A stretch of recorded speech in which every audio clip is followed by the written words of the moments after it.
extraer gas y las glándulas llenarlo, ¿no? Son las dos formas, vía sanguínea o vía aérea a través del hocico. Ok. ¿Sí? Sí, gracias. Nada. En los peces que no tienen conducto neumocístico, pues nomás tienen una.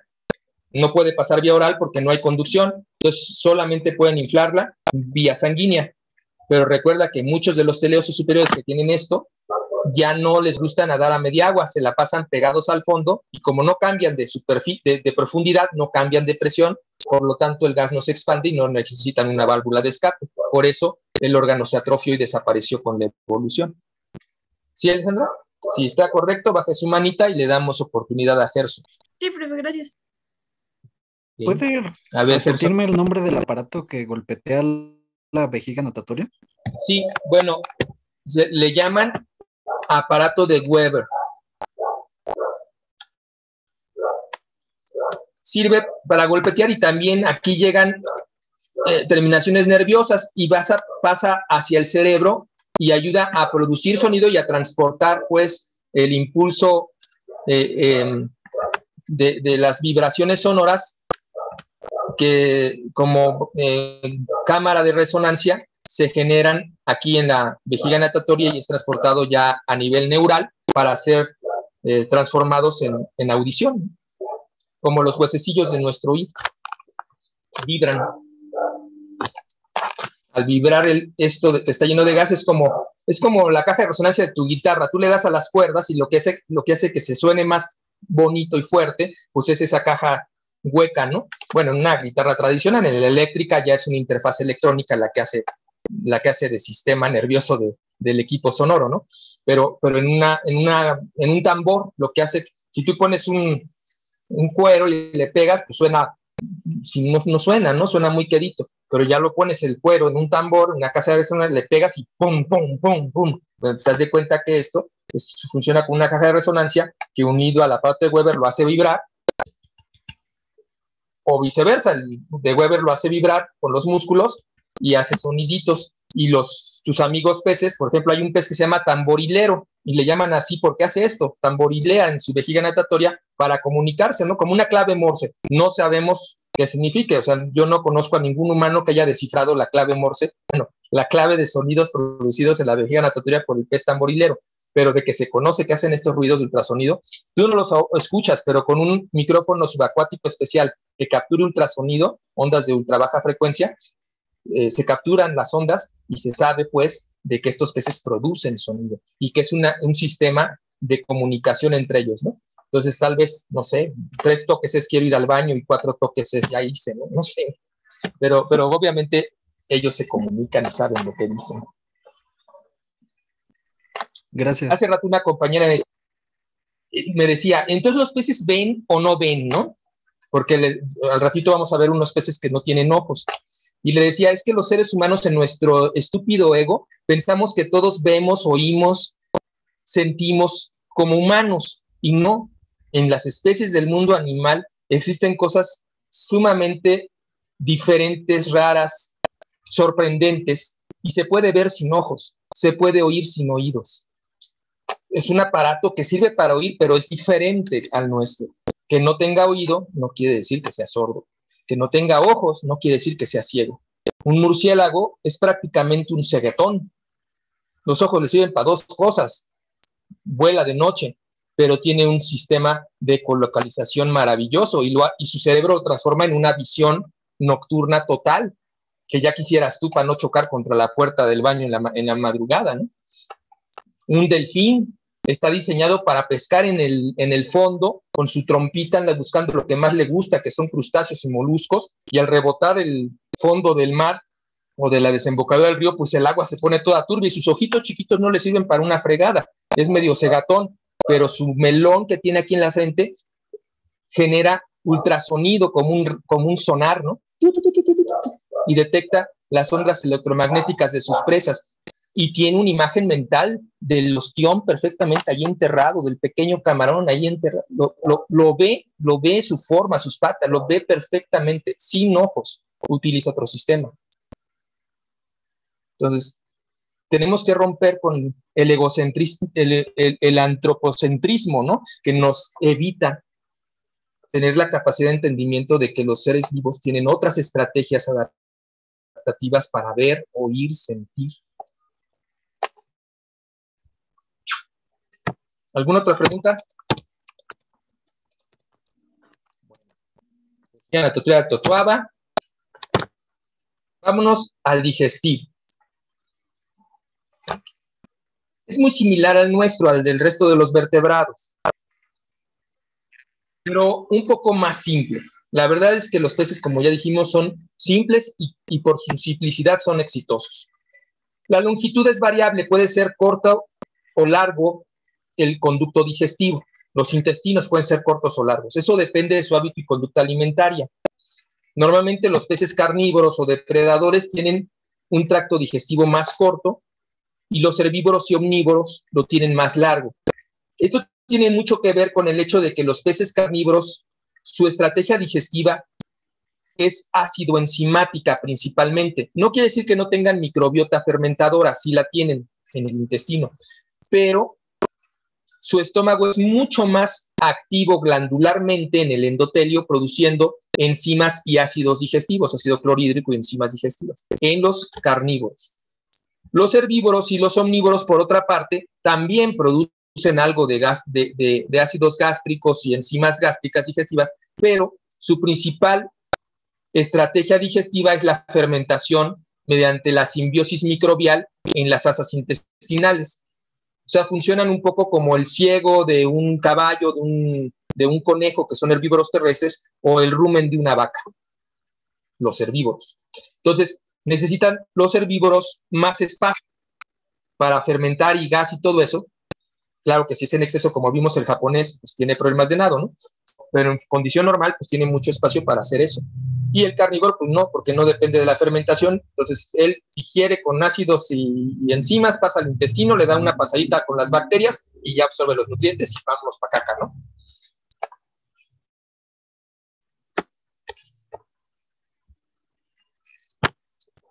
Ya platiqué en otro momento de que los labios, los dientes, el paladar, la lengua, tienen características particulares en dependencia de la etología, ¿no? Del comportamiento alimentario de la especie. Voy a tener un poco a decir que cuando hablamos de aparato digestivo, hablamos de los que básicamente concurren en hacer la misma función. O sea, en otras palabras, estamos hablando de aparato de todo lo que es el tubo gastroentérico, desde boca, esófago, estómago e intestino. Eso básicamente es el aparato digestivo. Podríamos hablar el hígado y el páncreas, la vesícula biliar. Pero ya cuando hablamos de sistema digestivo, caemos en la cuenta que además de estos órganos, también el sistema digestivo requiere de dientes, lengua, faringe, músculos y huesos de mandíbula, maxilar, carrillos, para poder hacer la función de captura del alimento y luego pasarlo, ¿no? Entonces, cuando hablamos de sistema, hablamos de no solamente el tracto digestivo, sino del tracto y los órganos que le ayudan a hacer su función. Entonces, en el sistema digestivo vamos, además de lo que sería la cavidad oral, pues vamos a aumentarle los labios, los músculos del cráneo, los huesos, ¿no? Involucrados, mandíbula, maxilar, dioideos. Vamos a poner al hígado, al páncreas, la vesícula biliar, si es que la tienen, no todos los peces la tienen, el esófago, el estómago y el intestino. En el caso de los, como se alcanza a ver aquí, algunos tienen divertículos pilóricos, se llaman, o sacos ciegos pilóricos, como nuestro apéndice, pero tienen muchas apéndices chiquitas, o algunos tienen cientos de pequeñas apéndices, otros tienen 4, 3, ¿no? Dependiendo cada especie. Son mucho más abundantes en los peces fermentadores de digestión fermentativa, herbívoros y omnívoros, principalmente en los que consumen plancton.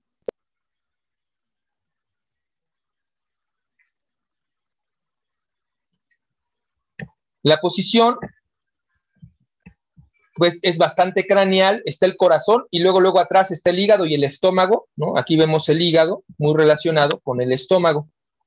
La salida hacia el intestino, ahí vamos a encontrar entre el estómago y el intestino los sacos filólicos. En cuanto a la dentición, aunque es frecuente encontrar dientes en mandíbula y maxilar, también es frecuente encontrar dientes faringios, palatinos en los paladares, y también depende de la función en la etología alimentaria de cada especie. Entonces, la función a nivel cráneo del sistema digestivo es la captura del alimento, el alga, la planta o el animal que va a consumir, ¿no? El herbívoro, el omnívoro o el carnívoro. Entonces, su función básicamente es mecánica, de capturar el alimento, la presa, digamos. Luego, atragantarlo mediante uso muscular, succión y mordedura. Algunos peces mastican, algunos simplemente capturan y tragan, succionan, otros ni siquiera mastican, ni siquiera atrapan, son chimuelos, no tienen dientes y solamente succionan el alimento como un popote, con una boca modificada en forma de punta, pequeñas lombrices, plancton, en fin, ¿no? Depende del hábito alimenticio. Otros tienen unas grandes bocas capaces de comerse un pescado de su mismo tamaño de un bocado. Las morenas, por ejemplo, tienen dientes en forma de curva como anzuelo en el paladar para capturar a la presa y que la presa ya no se puede escapar. Ahí queda atrapada y la única forma de escapar es hacia el estómago, hacia regresarse para la apertura bucal ya no se puede porque los dientes están encontrados hacia atrás como una serpiente, ¿no? Pero en el paladar. Entonces procesan la presa y la tragan, la succionan. La lengua normalmente apoya junto con la faringe a echar hacia atrás el bolo alimenticio a la entrada del esófago y luego ya deglutirlo. La lengua, además, como ya sabemos, tiene una función hidrodinámica muy importante, que es la presión del agua para la vía respiratoria, ¿no? Normalmente en la lengua no tienen terminaciones del gusto, del sentido del gusto. Esos normalmente los peces los tienen en los labios, en el paladar o en el rostro, en la parte externa. En bigotitos, por ejemplo. Dependiendo cuál es el nicho trófico o el nivel trófico de cada especie, herbívoro, carnívoro o omnívoro, vamos a encontrar que el procesamiento de la presa es diferente y las herramientas para hacerlo pues van a variar. Incluye toda la cuestión ósea y muscular como parte del aparato digestivo, incluyendo a los dientes. Miren, por ejemplo, aquí en la ilustración se muestra la mandíbula faríngea de este ciprínido. Los peces carpa japoneses tienen normalmente mandíbulas en la faringe, en la parte posterior yendo ya hacia el esófago, y funcionan como una especie de picadora de papel. Entra el bolo alimenticio, digamos una planta, y aquí es que se mastica. Los dientecillos de la mandíbula y maxilar solamente capturan, desgarran el alimento. Pensemos, este es un herbívoro, una planta, pasa con la lengua y la presión faríngea hacia atrás, y aquí es donde se mastica y ya se... En otros peces que son filtradores de plancton, esto que ven aquí, las branquias, y ahí están las branquiespinas, esas filtradoras, ahí se captura el alimento y luego ya se traga hacia el esófago. Comen microscopias, bueno, cosas microscópicas, ¿no? Plancton. Entonces se capturan esas partículas pequeñitas y pasan para acá. No necesita masticarse nada.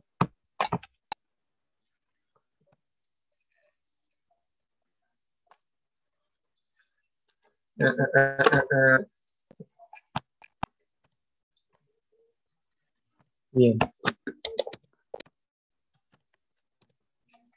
Entonces, hay un montón de músculos involucrados en todo este proceso, ¿no? Desde el movimiento mandibular y el movimiento de los dientes faringios y de la succión, ¿no? El efecto de succión involucrados. El movimiento de los yoideos en la parte de la base de la mandíbula, ¿no? Que mueven también, aquí vemos la ilustración, dientes faringios, y aquí vemos los dientecillos a la entrada de la zona branquial. Aquí estarían las branquias y aquí respirarían. Primero se filtra, se traga y después pasa el agua para respirar. La biomecánica entonces del sistema es capturar a la presa, ¿no? Una planta, un algo, un animal. Hay peces que hacen atragantamiento, o sea, capturan a la presa y entera la tragan, ¿no? Sencillamente por efecto de los músculos faringio y de la lengua, lo avientan hacia la entrada del esófago y pasa directamente ya al conducto digestivo, ¿no? Por atragantamiento, mediante uso muscular. Otros tienen un modelo combinado donde capturan a la presa, pero generan succión. La boca tiene una forma más de embudo y como que lo chupan, ¿no? Lo absorben. Les decía yo que los peces de repente, cuando utilizan el vacío respiratorio, abren la boca frente a la presa y la tragan como por succión y luego ya la degluten muscularmente. Entonces, es un modelo atragantamiento-succión combinado.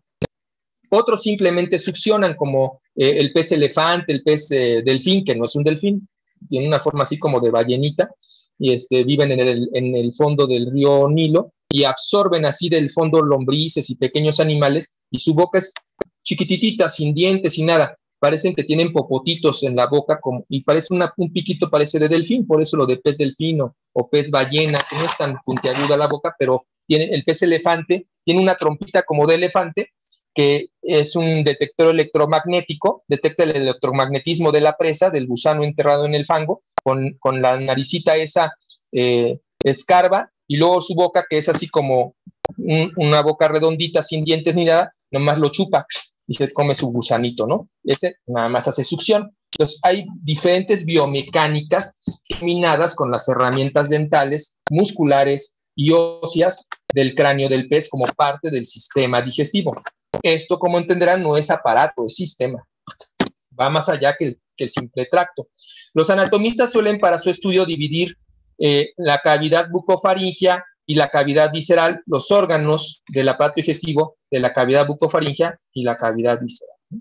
Acá en la cavidad celómica visceral, pues ahí está el hígado, el páncreas, el intestino. Aquí está marcado el vaso no tiene nada que ver con digestivo, pero bueno, esa sería la posición del vaso, digamos, ventral al estómago, el hígado craneal al estómago, aquí estaría el corazón, digamos, y luego acá ya están las asas intestinales. Como ven, el esófago tiene un esfínter para que se cierre y se abre al ritmo de la boca para el fenómeno respiratorio, ¿no? Para que cuando los músculos de la boca presionan el agua para llevarla hacia las branquias a respirar, pues no se vaya por el esófago y se traguen el agua, ¿no? Que los peces de agua dulce no toman agua, los de salada hasta el 15% de su peso vivo.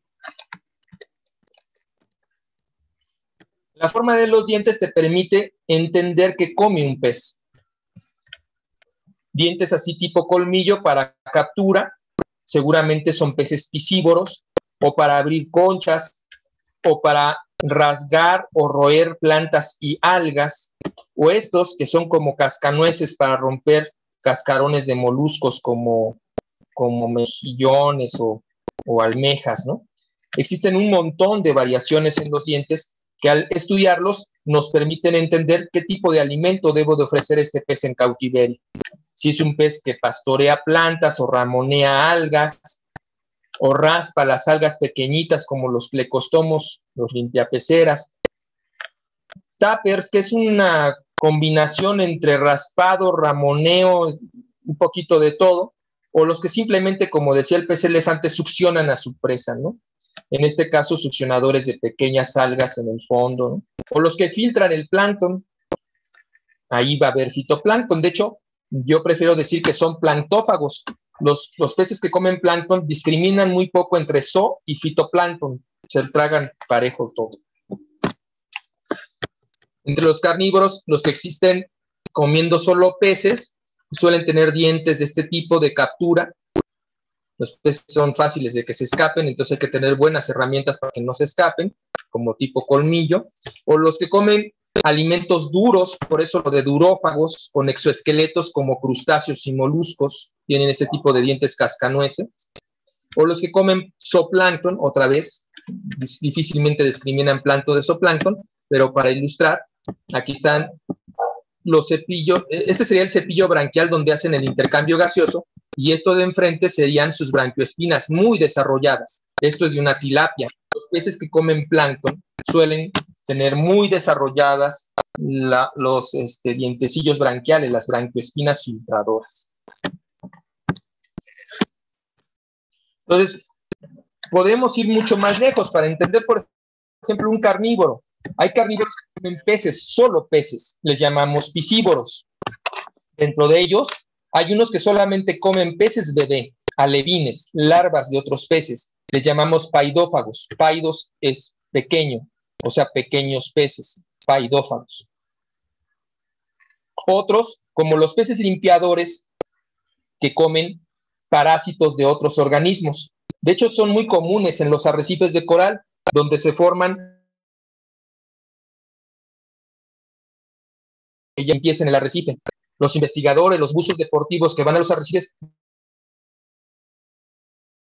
deben entender que ahí no se deben de acercar porque interfieren con un proceso muy importante que es el hospital natural del arrecife, ¿no? Donde los grandes peces, las tortugas, todos los animales llegan a que peces especializados en quitar parásitos y lesiones, piel muerta, pues les ayudan a los demás peces. Entonces, si vamos ahí, pues sí es muy padre porque ahí están todos los peces del arrecife siempre juntos, pero molestamos y alteramos este proceso natural de cura, ¿no? Es el hospital de los peces. Entonces, ahí viven peces como los peces limpiadores, los camadores limpiadores, que tienen colores y movimientos que los otros peces más grandes, tú dirías, pues ese mero que pesa 400 kilos, se lo va a comer al pobre pececito, ese chiquito de 15 centímetros, ¿no? No, porque ese pez tiene un sistema de color y de movimientos que le informan al otro pez que no le va a hacer daño y que lo va a desparasitar, lo va a ayudar, y dejan que se meta en su boca, en sus branquias, y ahí están como una ave garrapatera ahí comiéndose las garrapatas del rinoceronte, pero aquí en el mundo acuático, ¿no? Parientes de estos existen los peces lepidófagos. Estos no son tan cuates. Lepidófagos significa que arrancan pedazos del cuerpo del otro pez. Por ejemplo, hay un cíclido famoso llamado calvus, el cíclido calvus del lago Tanganica. Se tiene mucho en peces de ornato. Es un pez bonito, cabezón, con una trompa muy larga y que atrae mucho a los coleccionistas. Pero muchos en su desconocimiento de la etología del pez lo compran y lo meten con otros peces. El problema es que es un lepidófago. Está especializado en comerse las aletas de otros peces. En el lago Tanganica es como un jardinero de aletas. Como ustedes saben, las aletas crecen de nuevo, se regeneran en los peces. Entonces, en el lago Tanganica, cuando pasas por el territorio de los cíclidos calvus, que en su nombre llevan el pecado porque dejan calvos a los otros peces, los pasan y les arrancan pedazos de aleta, ¿no? Los amputan de las aletas y el pez amputado pues sale hecho la raya y ya no regresa por ahí. Se escapa. El lago Tanganica es uno de los lagos más grandes del mundo, no hay dónde esconderse y huir. Pero imaginen tener este cuate en una pecera y no tener a dónde escapar. Pues te termina matando, comiéndote todas las aletas, ¿no?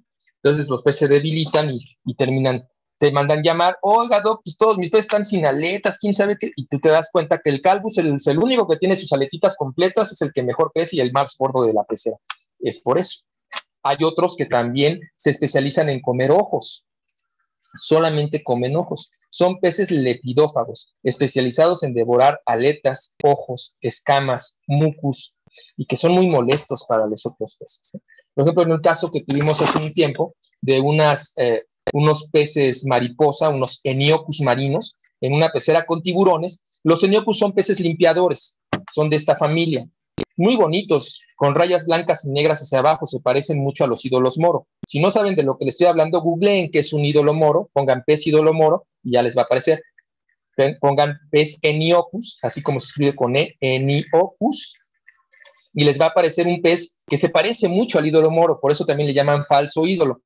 Bueno, el Heniocus o falso ídolo es un pez de la familia de las mariposas, está especializado en desparasitar. El problema es que es muy activo y en una pecera los tiburones pues están en la pecera, no pueden escapar, y él interpreta, el Heniocus, que toda la estación de limpieza, y si el tiburón no se va de la estación de limpieza es porque todavía quiere servicio, y le pican y le pican y le pican.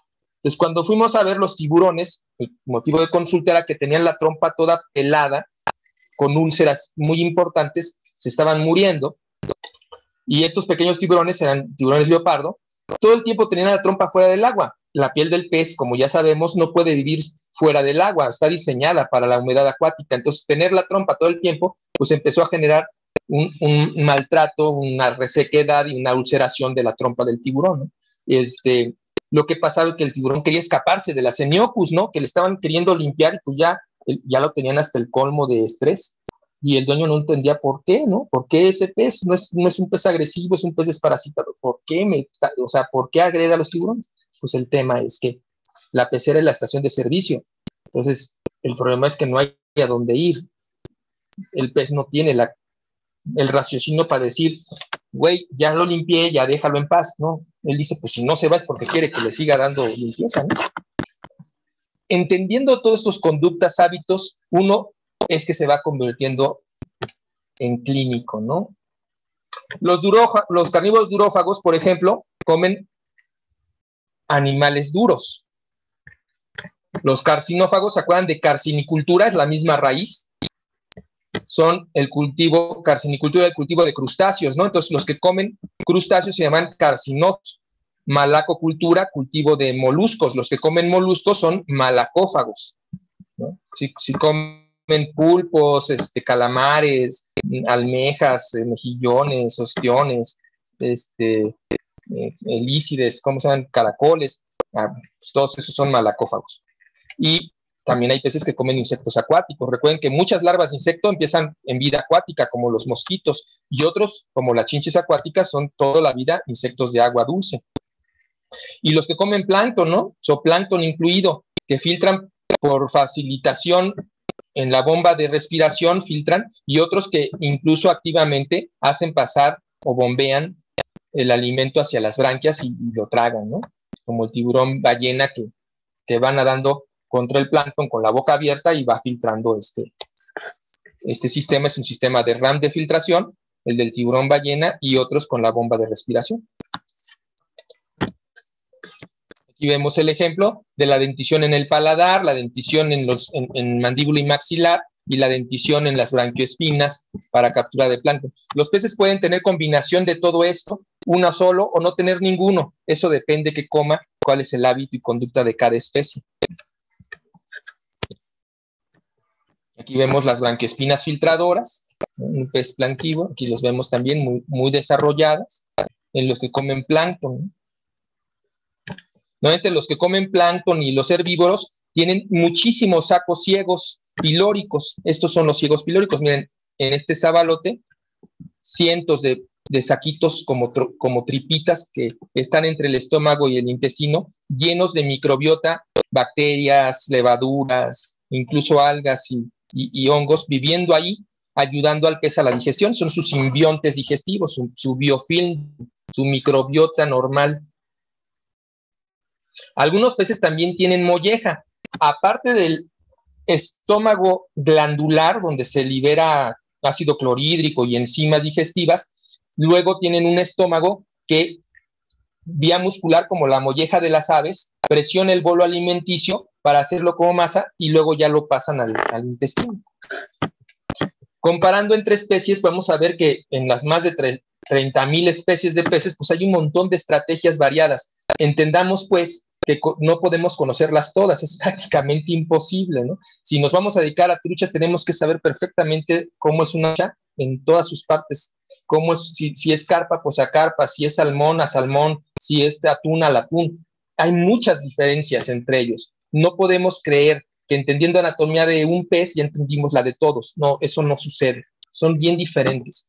Vean, la boca de todos estos, ¿no? Muy similar en cuanto a tamaño. Vamos por la trucha arcoíris, un pez de los principales de producción en México. Esófago corto, ancho, un estómago medianamente diferenciado, que es como un saco.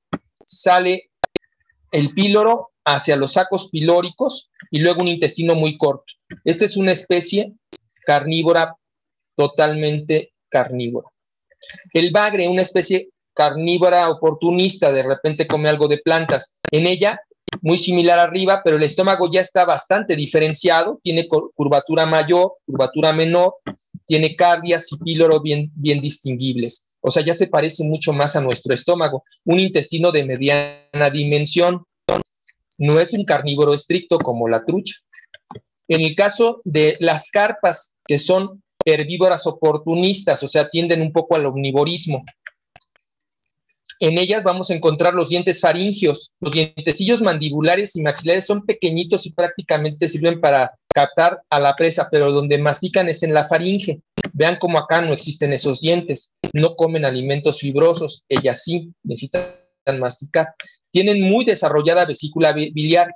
Aquí, en este caso, el hígado conecta a un túbulo biliar directamente al píloro. No tienen un acúmulo de bilis en una vesícula biliar, no tienen vesícula biliar. Entonces entra directamente. ¿Para qué sirve la bilis? Bueno, además de desdoblar las grasas, los ácidos grasos, muy importantes en la dieta de estos animales, también buferiza el pH. Si el bolo alimenticio con el pH que sale del estómago entra al intestino, con ese 2, 3 de pH, lo va a ulcerar y perforar, y va y te mueres. Entonces, lo que hace tu bilis,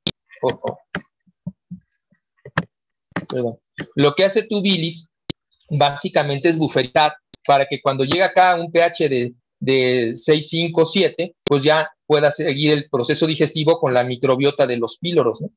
Y del resto del intestino. Muy importante la bilis en los peces, pero en las carpas pues no está de flujo constante como en estos carnívoros que comen más grasa. Aquí come hierbas, menos grasa. Entonces tiene una vesícula para regular el flujo de bilis más controlado, pero eso sí tiene un intestino mucho más largo para la digestión fermentativa. Recuerden, estos dos tienen una estrategia más ácido-enzimática y estos dos tienen una estrategia notablemente fermentativa con microbiota.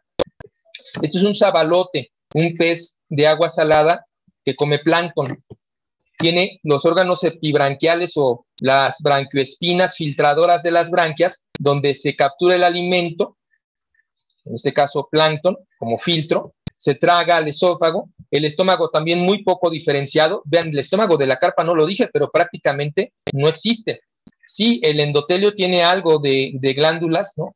Secretoras, y sí sabemos pues al microscopio que estamos en el estómago y la diferencia con el intestino, pero en cuanto a luz es prácticamente el mismo grueso del esófago, del intestino y del estómago. Aquí sí es un poquito más ancho y luego del estómago glandular pasa a la molleja. Aquí se deposita la bilis a la salida de la molleja, este es un estómago muscular, pasa a la fermentación pilórica y luego el intestino es sumamente largo y retorcido, lleno de recovejos para que viva la microbiota fermentativa del sabalote, ¿no? Muy largo el intestino porque requiere una lenta fermentación, una lenta digestión fermentativa, pues parecido a lo de un caballo o de una vaca, ¿no?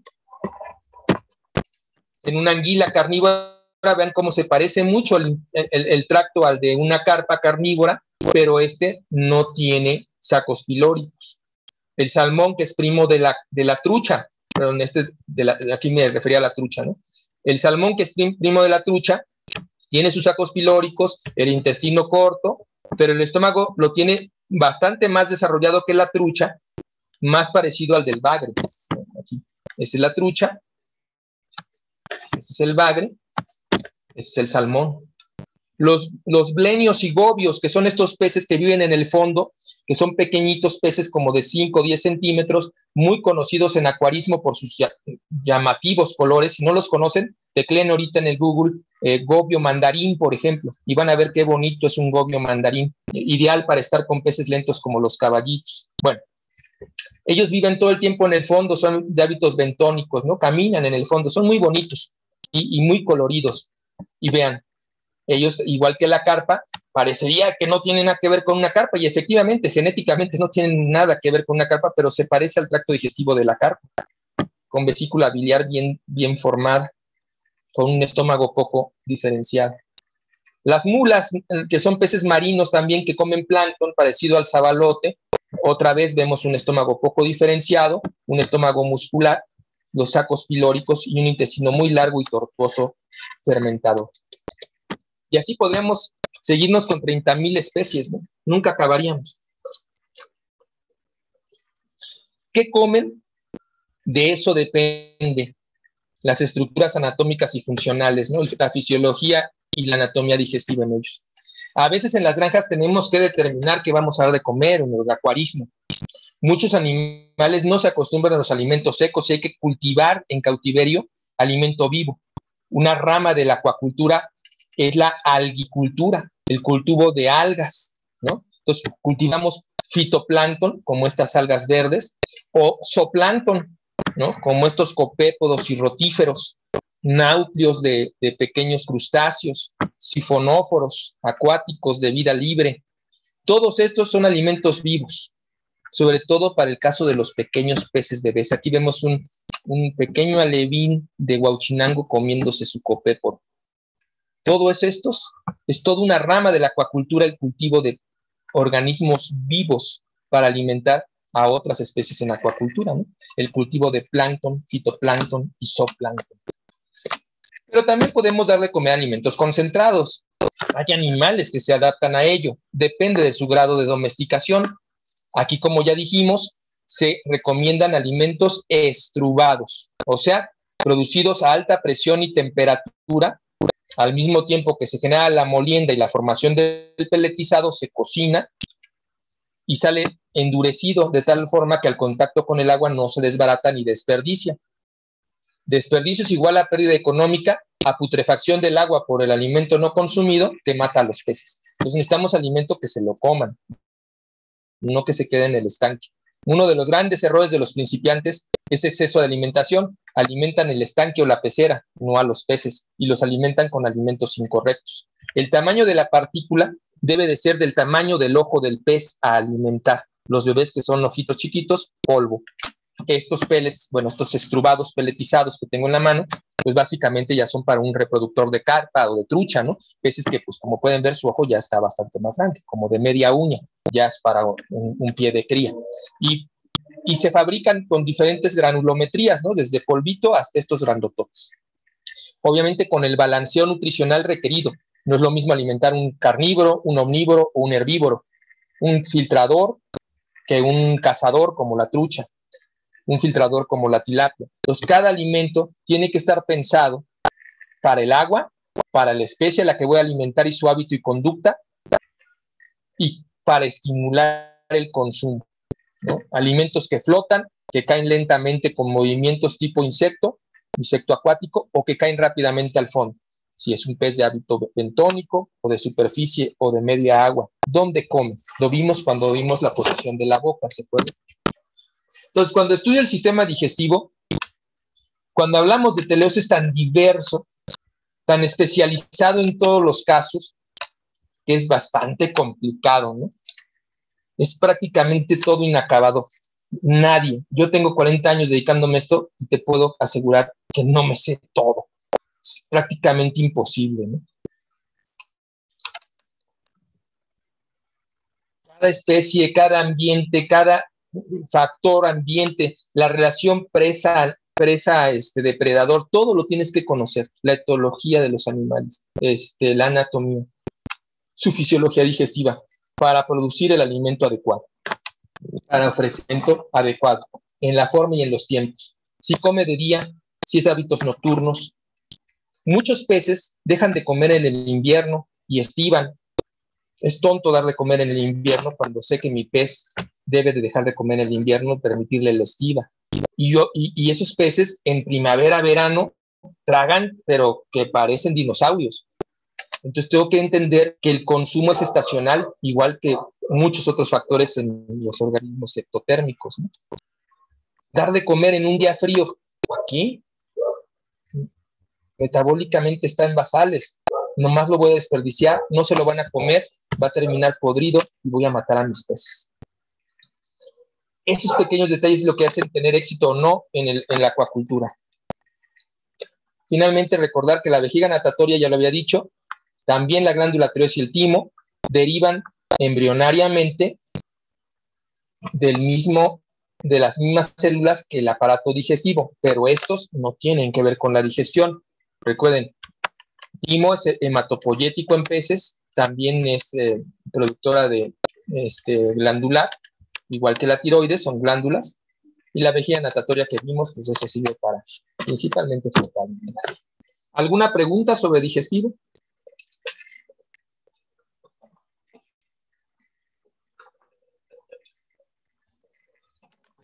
Vámonos a nervioso. Siguiente subtítulo, sistema nervioso.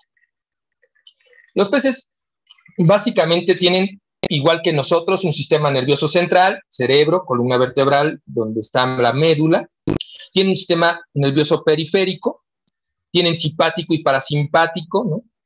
Autónomo, donde el nervio vago es el principal nervio de inervación visceral.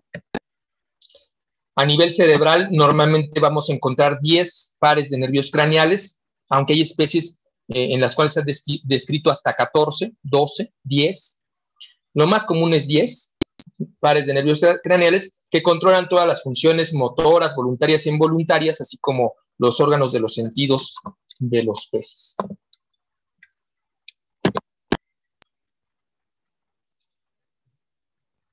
El sistema nervioso es la interfaz del pez con su entorno, lo que le hace y le permite controlar su entorno o vivir en este entorno es el sistema nervioso y los órganos de los sentidos.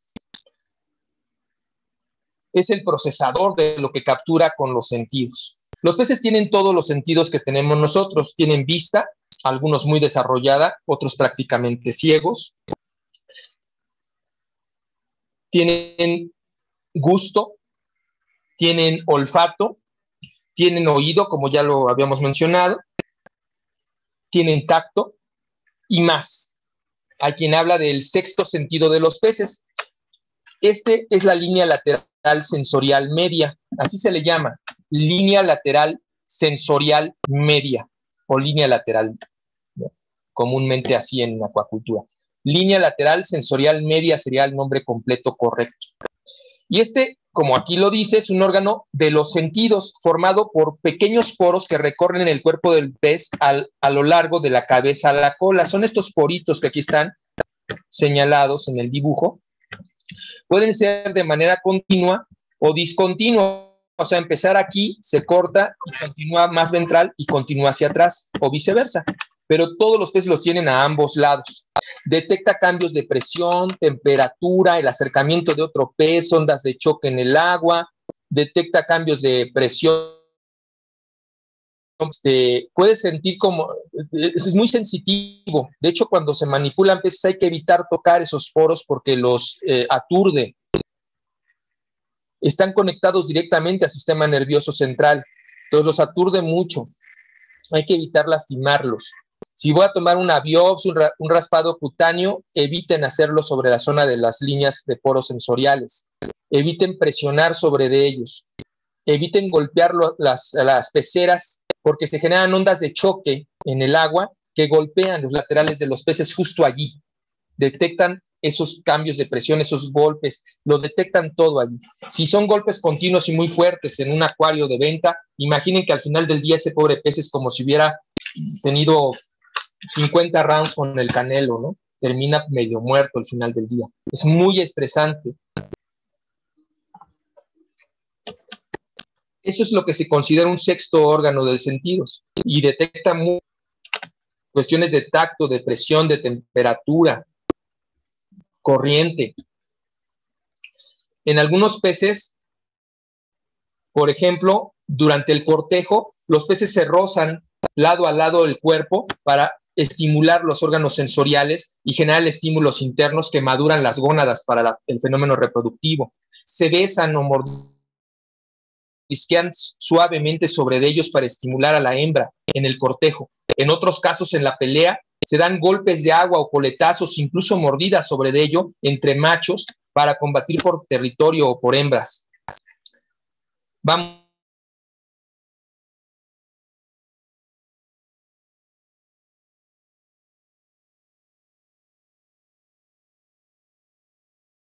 Es como un besito.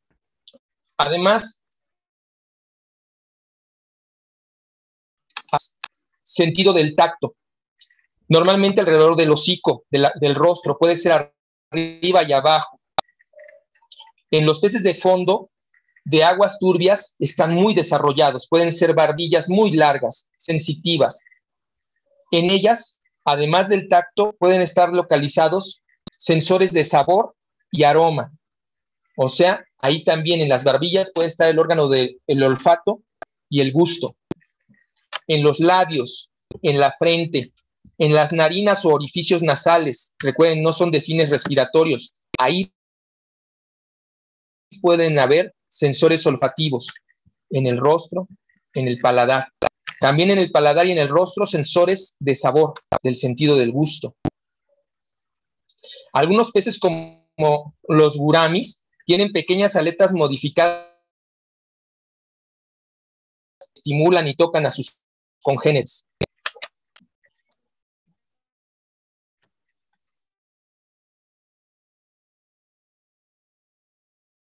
Como ya dije, tienen buen oído, incluso escuchan cosas que ustedes no oirían, escuchan ultrasonido.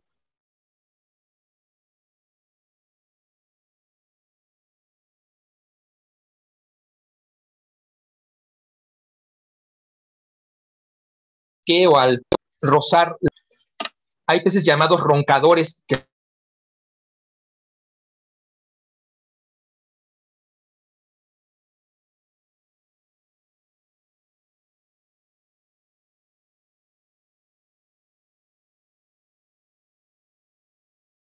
audible por nosotros y ultrasonido a la vez, no audible por nosotros, generando toda una cacofonía de sonido que, valga la redundancia, porque cacofonía es sonido, una gran cacofonía que ya las quisiera una casa embrujada, ¿no? Han bajado con micrófonos, sensores a los arrecifes y es un ruidero. Uno baja y se oye tranquilo, dice uno, es que metí la cabeza al snorkelear y es así como súper padre, porque se oye el sonido del mar, no se oye nada, súper tranquilizador. Meten los sensores subacuáticos, los micrófonos, y capturas toda la cacofonía que producen los organismos acuáticos, y no, ya quisieras estar en el Vive Latino, o sea, es un ruido, es ensordecedor, cañón, ¿no? Así de final de concierto. Todo eso lo logran audir. Son excelentes, ¿no? Para escuchar bajo el agua. En cuanto a los ojos bilaterales, normalmente dos, uno del lado izquierdo, otro derecho, ya vimos alguna excepción como el medio pez, pueden estar muy desarrollados, sobre todo en los peces que viven diurnos, cuando hay luz, en lugares donde hay luz, y existen peces que prácticamente los tienen de adorno, atrofiados, que viven en el fondo marino, donde no llega la luz, ¿no? A 2, 3 kilómetros bajo el agua, es obscuridad total, peor que en la noche, no llega nada de luz. Algunos peces generan bioluminiscencia propia para generar algo de luz y encontrar presas, atraer alguna presa, pero en general es el mundo de la oscuridad, y aunque tienen los ojos, pues prácticamente están atrofiados. Otros, por el contrario, ¿no? Viven en lugares de gran luminiscencia, donde el color es comunicación pura, entonces los ojos son muy sensibles a más color que nosotros, a formas, a distancias mejor que nosotros, ¿no? Ojos diseñados por el ambiente acuático, en lugares como los arrecifes, donde el color cuenta, el color es información. Otros, como los bagres, que viven en situaciones de fondo turbios, aguas turbias, no hay nada que ver, sus ojos son chiquitos, ven muy poco, pero tienen desarrollados muy bien los órganos de los sentidos en las barbas, ¿no? En las barbillas. Entonces, compensan. Vas a ver peces que son con ojitos muy chiquitos, pero unos bigotazos, ¿no? Ya sabes, ellos apuestan por el gusto, el olfato y el tacto, no por la vista. Y vas a ver otros que tienen unos ojotes así grandotes, de hábitos nocturnos, que apuestan por ver de noche, como el ojo del gato, ¿no? Súper grande, con unas pupilotas, ¿no? Hay pupilas redondas, tipo reptil, verticales, horizontales, en forma de riñón, de corazón, que tienen muchísimos más y más especializados bastones y conos en la retina para capturar más visibilidad, ¿no? De noche, de día. Hay de todo. Los otolitos, ¿no? Les decía, este es el otolito de un atún. Está, digamos, abajo aquí estaría el cerebro, y abajito del cerebro ahí están los otolitos. Algunos los tienen un poco más atrás del cerebro, en la base del cráneo, pero un poquito más atrás. Y ahí, conectados a la vejiga natatoria y al cerebro, son una interfaz de las vibraciones que transforman en sonido audible y procesable a nivel neural, a nivel cerebral. Un poco como lo hacen los huesecillos de nuestro oído al vibrar. Estos peces que les muestro son endémicos de México, unas verdaderas rarezas prehistóricas. Este se llama novia blanca. Se descubrió apenas a finales del siglo pasado. Este es un poco más viejo el descubrimiento. Se llama tetrasiego de caverna mexicana. Ambos endémicos de México. Este de los cenotes de Yucatán, este del río Mante entre Tamaulipas y San Luis Potosí, en las zonas del río subterráneas. Como pueden ver, son peces sin pigmento. El pigmento está en la piel para evitar quemadura solar. Ellos nunca están frente al sol, siempre están en las cuevas, bajo tierra, cuevas inundadas, ríos subterráneos. Allí han hecho su vida, son extremófilos, viven en condiciones extremas y han sobrevivido con éxito, al grado de que ya no tienen ojos. Yo dije que existían peces que tenían los ojos pequeñitos o incluso atrofiados, sin uso, pero estos han llegado a un momento tal de evolución. Recuerden que son más viejos que los dinosaurios. Recuerden que son los primeros vertebrados en el planeta. Son siglos y siglos de evolución para llegar a un momento en que ya no tienes ojos. No sirven. Es un órgano que no se usa. Se atrofió. No tienes pigmento, no tienes ojos. Vives dentro de una cueva. Eres un animal voraz. Comes de todo. Omnívoro. Lo que se pueda tragar, se traga, ¿no? No te puedes poner muy gourmand en una cueva donde la productividad biológica es prácticamente nula. Lo poco que llega de alimento llega con la corriente de una zona del río donde pues sí le dio el sol, hubo fotosíntesis y algo se arrastró, o algún camarón, algún pequeño organismo, ¿no? Comen de todo, son súper voraces, fáciles de tener en cautiverio por lo mismo, ¿no? No son piquis. No tienen ojos, pero ven. Como les decía, la imagen del murciélago, del delfín. Ellos lo que hacen es escupir agua y el golpe de rebote del agua contra la piedra, el tronco, tienen sensores de presión en la frente. Pues están muy hocicones porque tragan de todo, pero también porque echan bocanadas de aire, de agua, de golpe, regresan y las sedes en su frente les permiten tener noción de distancia, forma. Obviamente no ven color, pero ven perfectamente la forma de esa piedra, de ese tronco, y no chocan. Es interesantísimo verlos en una pecera lleno de recovejos y cómo se meten por todas las cuevitas, nunca chocan, andan perfectos, comen muy bien todo lo que les echas. Interesantísimos. ¿Se acuerdan también que les había dicho que había especies que genómicamente es la misma especie, que se pensaban que eran dos diferentes? Ese es el caso de Astinax mexicanum. Estos, aunque no lo crean, es el mismo pez. Es este pez viviendo en las cavernas, una línea de la especie que se desarrolló allí y que su genoma no expresa fenotípicamente el tener ojos ni color. Mientras que su pariente, de hecho no es él mismo, o sea, es el mismo género y la misma especie. Antes se clasificaban diferente porque pues parecen diferentes. Se corren con las pruebas PCR modernas la genómica y resulta que tienen los mismos genes, son idénticos, es el mismo pez. La diferencia es que esta línea se desarrolla en la zona del río Mante, donde está en superficie, donde hay luz, donde sí se sirven los ojos, donde sí te sirve tener pigmento. Y es el mismo pez exactamente. Ahí te das cuenta cómo los factores epigenéticos modifican el genoma para que la expresión fenómica tenga esta variación tan notable, ¿no? En veterinaria esto lo entendemos perfecto, ¿no? Cuando hablamos de selección genética en bovinos, en ovinos, en perros, en caballos, hablamos de epigenética, hablamos de este tipo de cuestiones. Aquí está la muestra que la naturaleza, o sea, nosotros no inventamos nada, ¿no? La naturaleza lo tiene todo hecho. Pregunta sobre el nervioso y órganos de los sentidos.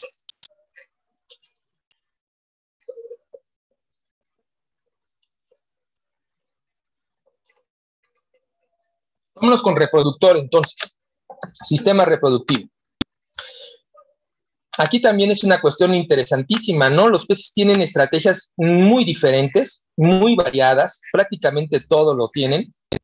Lo que encontramos en reptiles, anfibios y mamíferos, en aves, los peces lo tienen y lo superan y tienen cosas bien chistosas. Chistosas es primo de feo, dicen, ¿no? Bueno, existen hermafroditas. Ojo. Los hermafroditas en peces normalmente son peces que tienen la capacidad de ser machos y hembras a la vez o facultativamente funcionar como macho o como hembra. Esto segundo es lo más común. Los hermafroditas en peces pueden funcionar como machos un año y como hembras el siguiente, o viceversa. Lo que se sabe es que la mayoría de ellos, una vez que cambian de sexo, de macho a hembra o de hembra a macho, dependiendo la especie, ya no regresan a ser lo que eran antes, ya se quedan con el nuevo sexo elegido. Los factores epigenéticos o del exterior, como las feromonas, el clima, la temperatura, la alimentación, se cree que son factores que influyen para que cambien de sexo los peces. A ciencia cierta no lo tenemos claro todavía. Los investigadores siguen investigando los factores que hacen que se modifique el sexo de nacimiento. El caso, por ejemplo, de los payasitos Nemo, el de la película, es un pez hermafrodita. Los payasos pércula pueden cambiar de sexo. Normalmente su vida familiar, ¿no?, es un harén de machos, donde hay una hembra única dominante, reproductora, un macho principal, que es su pareja directa, y un montón de machos secundarios que ayudan a mantener limpia la anémona, el nido, defender el territorio, mientras el macho principal corteja a la hembra. Si la hembra llega a morir, el macho principal cambia de sexo y se convierte en la hembra principal, la hembra del grupo, y uno de los machos recesivos, el más fuerte, el que compite y gana, se convierte en el macho dominante y se convierte en la nueva pareja. Y así sucesivamente, ¿no? Según van muriendo la hembra dominante, un macho se convierte en hembra, toma su lugar y otro macho toma el lugar de macho dominante. Así es la vida familiar de ellos. Toda una mentira la película, ¿no? Porque Marlin, creo que se llama el papá de Nemo, pues en realidad se debía de convertir en Marlina y ir a buscar a Nemo, ¿no? Porque se murió su mamá de Nemo. Entonces es Marlina y pues se convierte en hembra, ¿no? Y Nemo debería de cruzarse con su mamá, que antes era su papá. Bueno, es una cuestión muy maquiavélica, no, como muy, muy borgiana. Y esto es, en los hermafroditas, los peces pueden funcionar como macho y como hembra, aunque tienen la capacidad de ser macho o hembra, deciden ser o uno u otro y cambiar. Normalmente no regresar. Digo normalmente porque se conoce de una sola especie que puede ir y venir de macho a hembra las veces que quiera. En general, las demás especies, hasta donde se sabe ahora, y digo hasta donde se sabe porque no sabemos todo de todas las especies, no se ha descubierto otra más que una que ahorita les voy a presentar, que sí puede cambiar de sexo cuantas veces quiera, de macho a hembra y de hembra a macho. Aún teniendo esa posibilidad, no tienen los dos sexos al mismo tiempo, o sea, no se autofecundan. Intercambian material genético. La hembra funciona como hembra, pone ovas, huevos, y el macho los insemina con sus espermas. Si después se convierte en hembra, se modifica el tejido, los impulsos del hipotálamo alteran los funcionamientos hormonales de la hipófisis, que altera a los conductos de Wolff o a los conductos de Müller en la gónada, modificándola a macho, a hembra, aunque eso sucede normalmente en los mamíferos en la fase embrionaria, en estos peces puede suceder ya cuando son adultos. Significa, eso que era un testículo se convierte en un ovario, o viceversa. Entonces, a eso se llama hermafroditismo facultativo alternante. Pero lo más común es la bisexualidad. Ojo, no estoy hablando de preferencia sexual, estoy hablando de sexo somático. O corporal. Lo más común es que existan macho y hembra, masculino y femenino, sin cambio de sexo posterior. Toda la vida va a ser macho, toda la vida es lo más común. A esa estrategia reproductiva le llamamos gonocorismo diódico. Dio de dos, macho hembra, gonocorismo, ¿no? Generación de gónadas, gonocorismo diódico, testículos y ovarios, machos y hembras. Eso es lo común. ¿Qué es lo menos frecuente, pero que existe en el mundo de los peces? La partenogénesis. Bueno, lo del cambio de género que dije, la partenogénesis. Así como existen hermafroditas que pueden funcionar como macho y hembra y cambiar y después ya no regresar, es lo común. También existen otros que ya no necesitan pareja, que se clonan a sí mismos. Eso se llama ginogénesis monoica.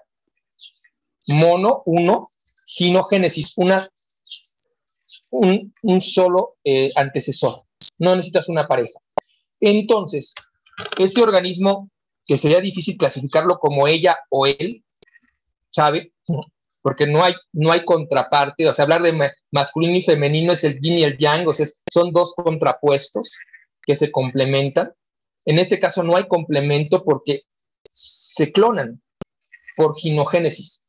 En su gónada se genera no un esperma, no un óvulo, se generan huevos, se generan célula huevo en forma de ova. Normalmente son ovíparos y esta ova ya trae un material genético completo. Recuerden que el espermatozoide y el óvulo son células haploides, o sea, tienen la mitad de la información genética completa. En un proceso de meiosis y mitosis, ya sea en el testículo o en el ovario, en la espermatogénesis o en la ovogénesis, se genera una célula germinal que trae la mitad de la información, el esperma, el ovocito o el ovocito. Y luego cuando se fecundan, se complementan, se mezclan las dos informaciones genéticas y se forma la célula huevo, un nuevo individuo.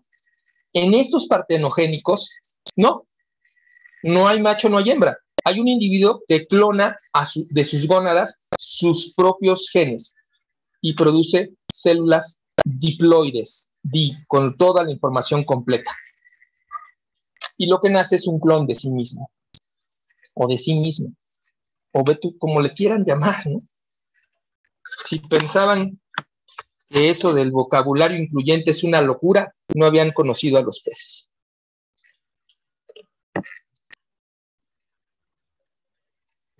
Existen estrategias reproductivas monógamos, peces que toda la vida van a estar juntos, macho y hembra. Incluso dentro de los hermafroditas, prefieren vivir en pareja o en grupos, como ya dije, e intercambiar material genético entre ellos, pasando de ser macho a hembra o viceversa. Pero también hay estrategias polígamas, harems de machos, una hembra, como en el caso del payasito, que es un hermafrodita polígamo, donde una hembra tiene muchos machos a su entorno para fertilizar las muchas ovas que produce, o al revés, caso de los peces guppy, los molis, las platis, las espadas, todos ellos endémicos de México, del Caribe, de América. Son peces que un macho tiene harems de 5 o 10 hembras. Depende, ¿no?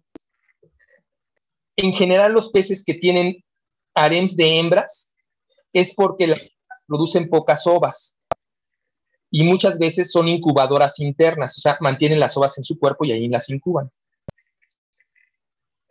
Los peces que tienen harems de machos es porque la hembra deposita las ovas en el entorno y deposita millones, de tal manera que no hay macho que solito logre fertilizarlas a todas, así que un grupo de machos fertilizan a tantas ovas.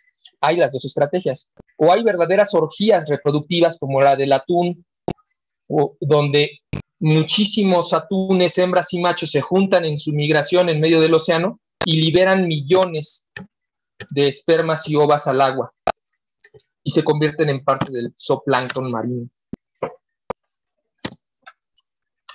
Más o menos 600 especies descrito tienen esa condición hermafrodita de cambio de sexo, hermafroditas facultativos alternantes. Miren, aquí está el gobio, este es un gobio mandarín, muy bonito, un gobio fuego, un gobio tigre amarillo o verde también le llaman. Las antias, son antias, en fin. Pero hay uno, solo uno, todos estos son peces marinos, casi todas las especies hermafroditas que se conocen, salvo 2 o 3 casos, son de agua dulce, casi todas son marinas. Este pez marino de los arrecifes de Panamá y Costa Rica recibe el nombre de Serranus tortugarum o serrano pálido de Panamá, el nombre común. Es un pez que puede cambiar de sexo cuantas veces quiera, de macho a hembra o de hembra a macho. Incluso lo puede hacer en cuestión de minutos. En la mañana puede funcionar como macho y cortejar a una hembra de su cardumen, o viceversa. En la tarde, ese que fue macho en la mañana se convierte en hembra, pone huevo, y otro macho llega y insemina esos huevos. Y mañana, ese que inseminó se convierte en hembra, y ahora en vez de inseminar, se deja cortejar, pone ovas, y otro macho insemina sus ovas. La estrategia de intercambiar el material genético tiene que ver con un asunto, creen los científicos, de evitar la excesiva homocigosis, la endogamia excesiva que puede generar fallas, ¿no? Debilidad en las especies, y mantener una exogamia. Este pez tiene testículos y óvulos funcionales al mismo tiempo, no como la mayoría de estos que les comento, o son machos o son hembras, pero pueden cambiar de sexo. Este no. Este tiene ovarios y testículos funcionales al mismo tiempo, totalmente funcionales, y puede ovopositar o fertilizar. Incluso teóricamente podría autofertilizarse, pero no lo hace. La estrategia evolutiva le marca combinar su genética con otro congénere para buscar heterosis. La heterosis es igual a vigor híbrido, el fenómeno en que la descendencia se vuelve más fuerte que los padres. Vigor híbrido se logra combinando material genético de dos organismos diferentes, papá y mamá, aunque sea hermafrodita. Esta es otra verdadera rareza, los rape. Estos peces de profundidad famosísimos por su bioluminiscencia, el foquito que lo trae acá, salen las caricaturas también, ¿no? Con esos dientes temerarios, terribles, diría yo. Aquí la estrategia de vivir en el fondo marino en total oscuridad, con esa pequeña lamparita, algunos creen para atraer, como los insectos a un foco, atraer al plancton, al zooplancton, comer, o a la presa. Otros creen que para atraer a los machos. La hembra es grande, verdaderamente gigante en relación al macho, que es este chiquitín que está aquí.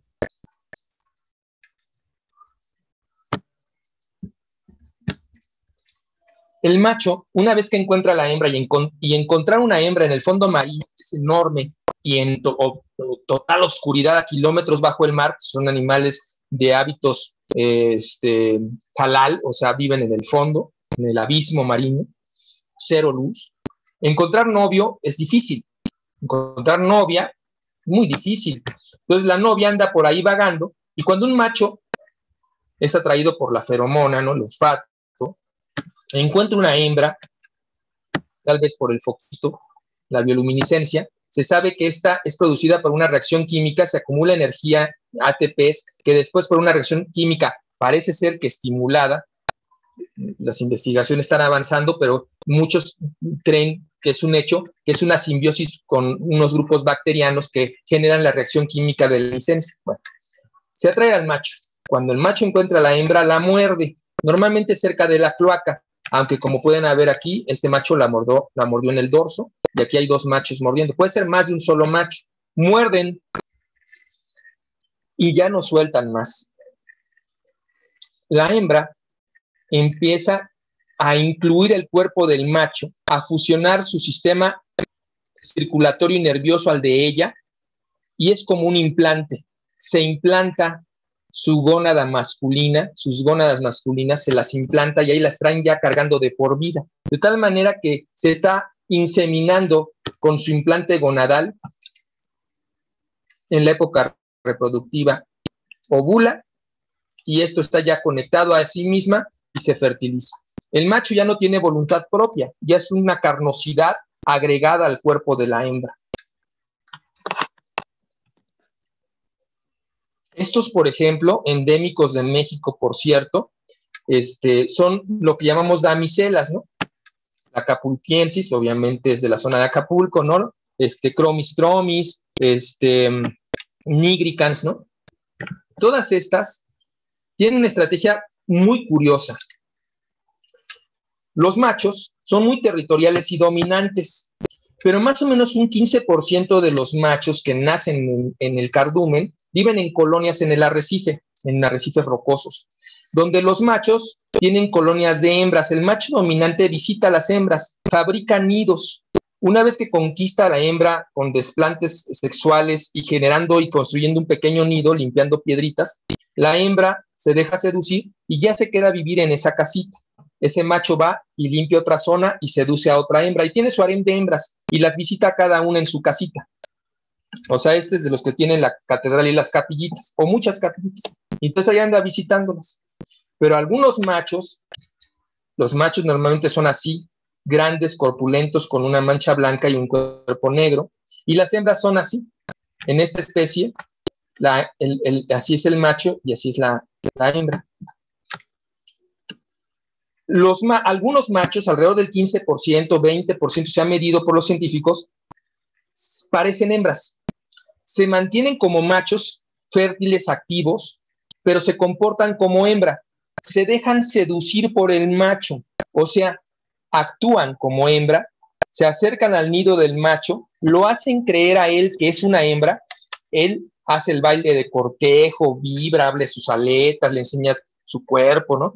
Y este que es esta, o este que se hace pasar por ella, ahí anda cotorreándola. Obviamente no produce ovas, no pone.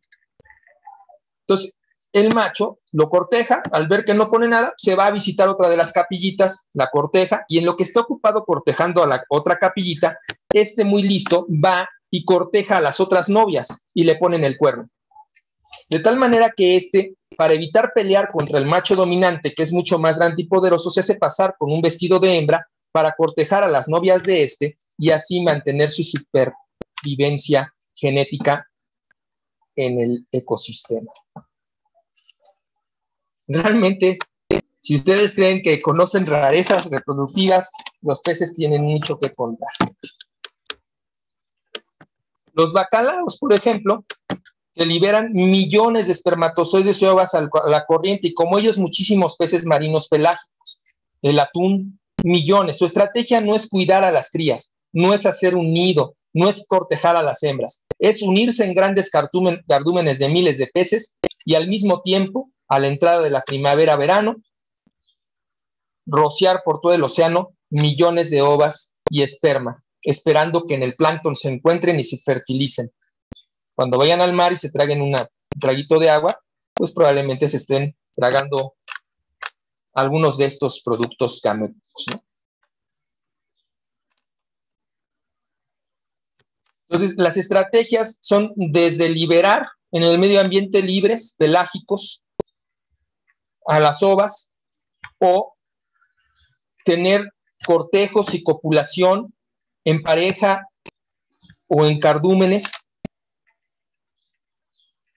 generar incubación interna, o sea, el macho depositar el paquete espermático en el tracto de la hembra. En los peces no hay cópula, o sea, no hay órgano penetrador, copulador, no hay vagina, no hay pene, pero tienen los machos una aleta modificada entre las pélvicas que se llama gonopodio y es móvil, izquierda-derecha, en el vientre, cercano a la cloaca.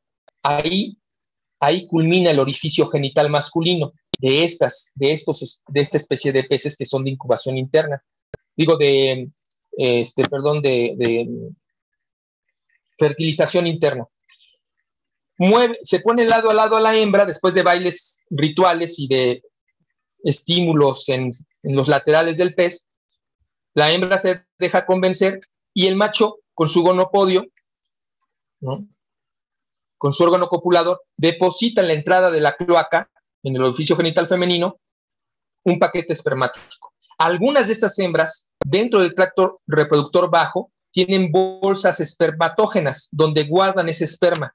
A veces la gente compra guppies o hembras de espada, hembras de mol y de plati, que son estos peces del Caribe, de México, que tienen esta característica. Antes se les llamaba ovovivíparos. Hoy les llamamos ovíparos de incubación interna. Las mamás no ponen las ovas en el medio ambiente. Las mamás conservan las ovas en su vientre, se ponen gorditas, como dice la gente, están embarazadas, están ovígeras, se dice. Y ahí guardan las ovas fertilizadas. Si las condiciones ambientales no son correctas, ellas siguen guardando el esperma en su bolsa ovígera, en su bolsa espermatófora, a la entrada del tracto reproductor. Cuando las condiciones ellas juzgan por su instinto que son las buenas, se autoinseminan con ese guardadito. Entonces la gente va al acuario, compra unas hembras de guppy y un año después nacen crías y dicen, pues, ¿qué nos visitó el guppy Espíritu Santo? ¿De dónde? Ah, pues de ese guardadito. De hecho, normalmente el esperma de los machos, al entrar al tracto reproductor femenino, entra sin capacitarse el esperma, dormido, por así decirlo. El paquete espermático es guardado. Y las condiciones ambientales activan el fenómeno reproductivo y el ambiente intrauterino de la hembra inseminada se modifica, cambia el pH y las condiciones de glucopolisacáridos en él hacen que despierte y se active, se capacite el espermatozoide y ahora sí se insemina a la hembra cuando está ovulando, en el momento en que ella juzga por instinto apropiadamente. Entonces hay de todo. La incubación puede ser, como les decía, interna. No ponen las ovas en un nido ni libres en el agua. Las mantienen dentro de su útero y ahí se incuban. Y en el momento de la eclosión, cuando rompe el cascarón, bueno, la cutícula, porque no es un cascarón, cuando rompen la cutícula las larvas, salen nadando por la cloaca de mamá, parecería un parto. Por eso antes decían que eran ovovivíparas, porque parecía que nacían vivas en el momento de la costura. La verdad es que es inexacta la descripción, es incubación interna y en el momento de la eclosión es que sale el bebé del útero de su mamá. Entonces, dependiendo, ¿no? Las especies pelágicas se reproducen así por orgías en el agua libremente, otros como los cícleos o los espinosillos europeos y norteamericanos, construyen nidos bien complejos, con piedritas, cuevitas, las limpian. En todo el proceso de hechura que normalmente los machos hacen los nidos, es parte del ritual de apareamiento, ¿no? Las hembras se ven atraídas por los machos que construyen los mejores nidos. Los machos se quedan a hacer guardia, a proteger a su hembra y a su cría. Las hembras cuidan a sus bebés, a los alevines, e incluso hay especies que el macho también guarda a los alevines y a las ovas en su boca. Hay incubadores bucales como la tilapia. El macho genera un nido, la hembra es atraída, cortejada, la hembra oposita en el nido, el macho insemina externamente, ¿no? En el nido están las ovas, y luego la hembra, ya esas ovas fertilizadas, las introduce a su boca y las incuba por 3 a 7 días. No come nada en ese periodo. Cuando van a eclosionar, las escupe de la boca, ya nadando a sus bebés. Todavía larvas con saco vitelino, no comen, no nadan. Y si se acerca un peligro, las vuelve a guardar. 3 días después, aproximadamente, absorben el saco vitelino las larvas y ya se convierten en pececitos de vida libre. Una vez que ellos deciden abandonar a papá y a mamá, se van. Y papá y mamá vuelven a crear una nueva puesta. Cuando los peces son ovíparos, la primera fase, pues, es un huevo. El huevo madura a huevo oculado. A través de la cutícula vemos los ojos, es un huevo oculado. El embrión genera ojos y un saco vitelino donde están los nutrientes, se desarrolla. Una vez que eclosiona, nace lo que llamamos larva. Se llama larva porque tiene todavía el saco vitelino. Es muy inmadura, el tracto digestivo está incompleto, no hay boca abierta.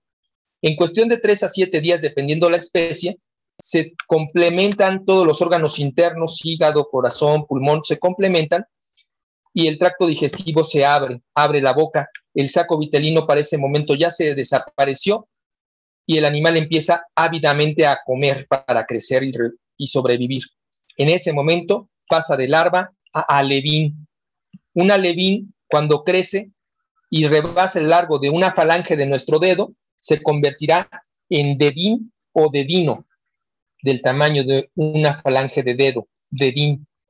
Y después, cuando rebasa el largo de un dedo, normalmente, eso también dependiendo de la especie, se convertirá en juvenil y cuando llegue el momento reproductivo, en adulto. más o menos 1 o 2 años después de su nacimiento. Esas son las fases de vida de un pez. De ova, larva, alevín, dedín, juvenil, adulto.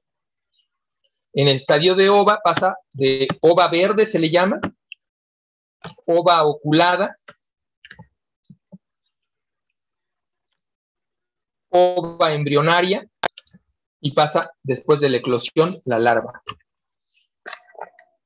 Esto puede suceder dentro del cuerpo de mamá, o sea, aquí todo el proceso de la incubación, o como en este dibujo, fuera del cuerpo de mamá y libremente o cuidado o en la boca. O en el caballito de mar, como ustedes saben, en la bolsa del macho.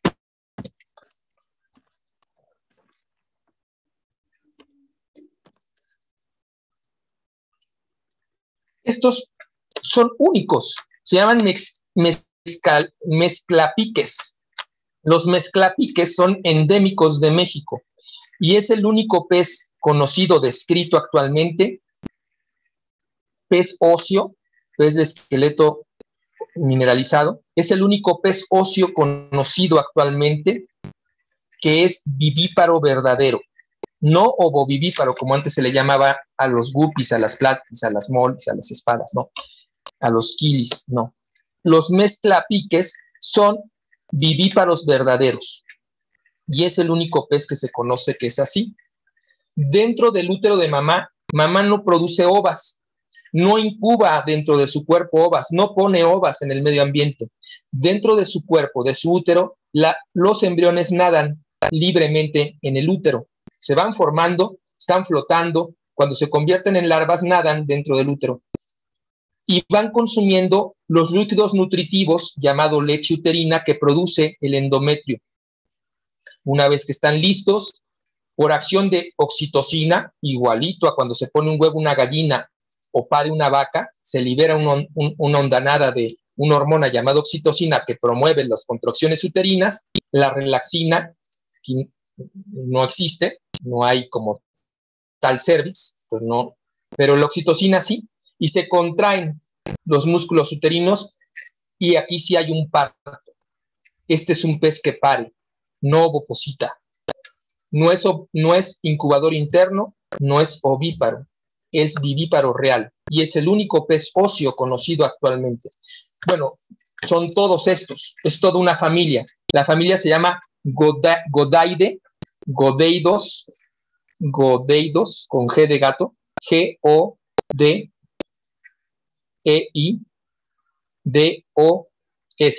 Godeidos.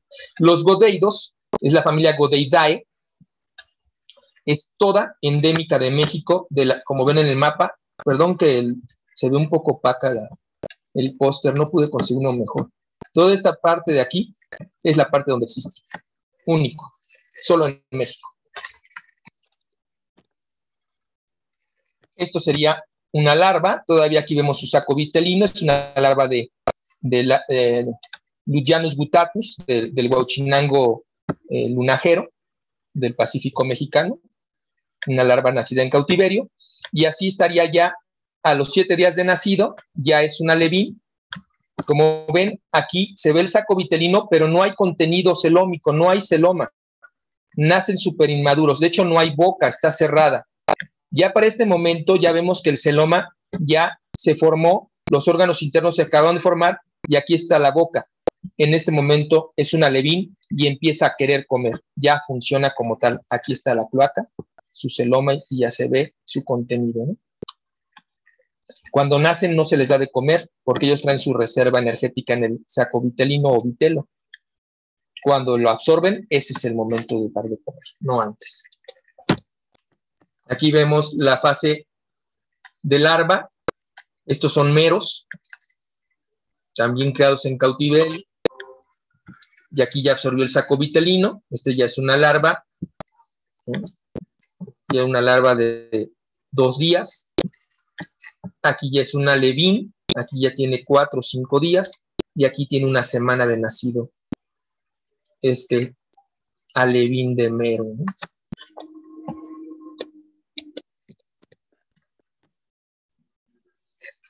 Para fines de granja puede ser necesario el sexado. Aquí les pongo el ejemplo de los cíclidos. Estos son cíclidos, una familia que existe en América del Sur, Mesoamérica, México, Centroamérica y África, también en Asia. Los cíclidos son muy comunes en muchas partes. La tilapia es un tipo de cíclido. En el caso de la hembra, si vemos la parte ventral, aquí estaría la cloaca donde está el dedo del señor, ¿no? Aquí estaría la cloaca. Este es un macho. Si vemos ventralmente, vamos a encontrar que la hembra tiene 3 orificios: anal, genital, donde concluye el oviducto, y uretral, la orina. Estos están muy cerquita en algo que se llama papila genital, y este está un poquito más alejado, que es el ano. El macho, por otra parte, tiene el ano, y luego tiene una papila, y a la parte de atrás de la papila tiene un pequeño poro, que es el poro urogenital, ¿no? Ahí confluyen la uretra, que funciona como conducto urinario, y el conducto espermático. Cuando hablemos de tilapia, les enseñaré más precisamente cómo es que se hace el sexado y algunos tips para lograrlo. Hoy día, el conocimiento de la acuacultura empieza a avanzar tecnológicamente. Se ha estudiado la característica seminal, por eso sabemos que los espermatozoides son inmóviles, no están capacitados en el líquido seminal, se capacitan y activan, empiezan a nadar, pues, a utilizar su flagelo, hasta que están en el tracto femenino, bajo las condiciones de pH y nutrientes que hay ahí, es que se activan, se capacitan y adquieren ese movimiento. Entonces, ahora lo que se hace, aquí vemos el tejido y cortes del tejido. Estos son los grandes testículos de los machos. Recuerden que se atrofian y se hipertrofian cada año, dependiendo de la temporada reproductiva.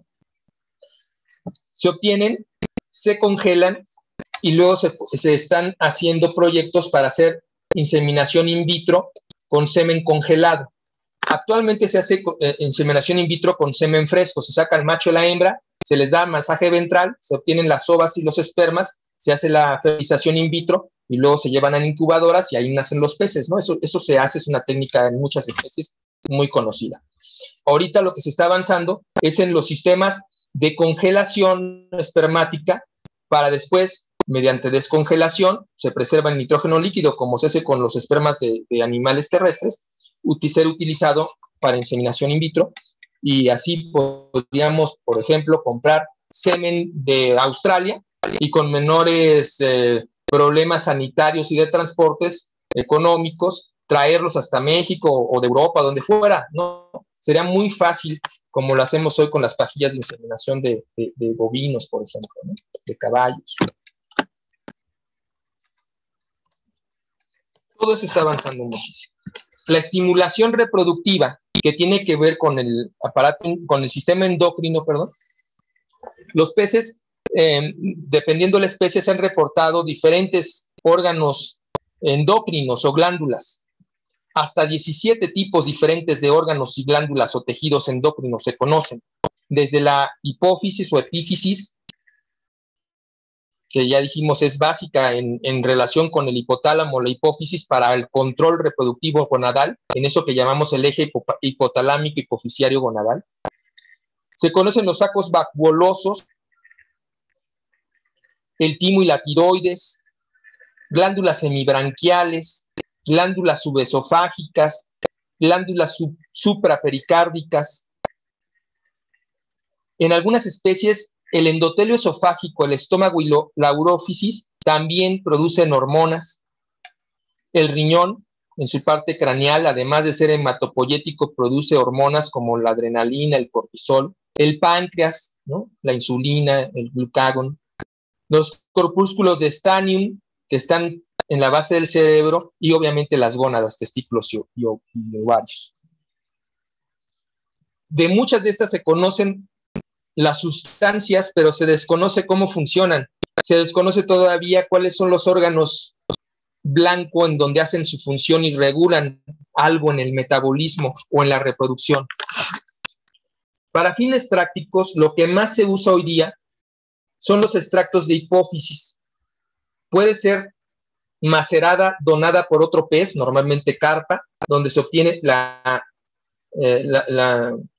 secreción natural de la hipófisis para estimular reproductivamente a esa misma especie a otras, pero sin embargo suele generar en algunas especies reacciones anafilácticas por contener contaminantes propios de una especie puesta en otra. Es como si te pusieran un riñón, un corazón de cerdo y pues lo rechaza tu cuerpo, ¿no? Pero ya existen ahora hormonas gonadotropinas sintéticas. En un principio se usaban las de uso en animales terrestres, pero provocaban también o poco resultado o reacciones anafilácticas, ¿no? Alergias y cosas así, y no funcionaban. En algunos peces sí.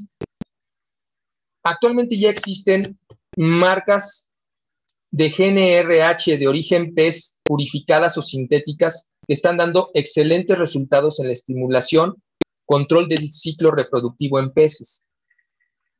O sea, ya se está avanzando en inseminación artificial por congelación de material biológico y se ha avanzado muchísimo en el control hormonal de la reproducción de los peces.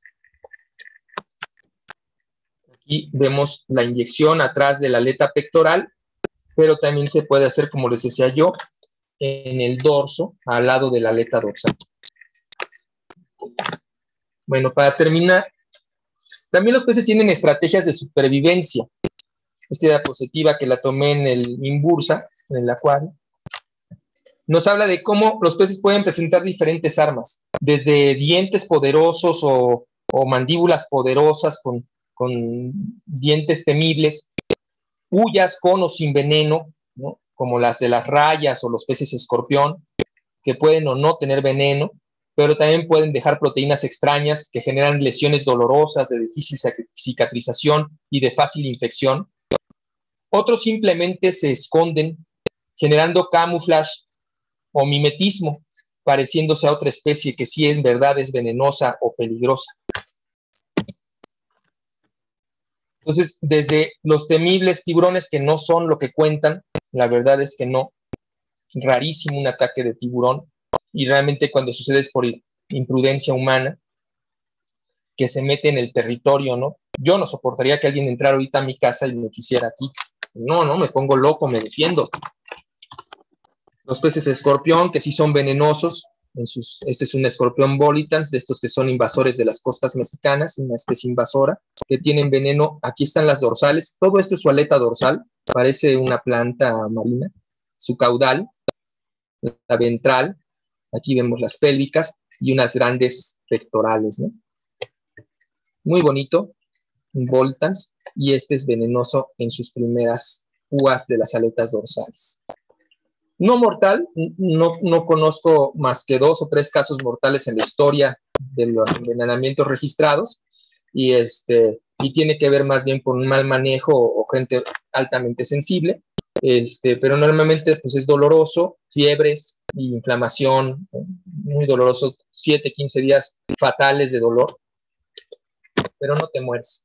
Otros simplemente, como estos peces dragón, desde los caballitos, quieren pasar inadvertidos camuflajeándose como un pedazo de planta. Aquí está la pareja, macho y hembra.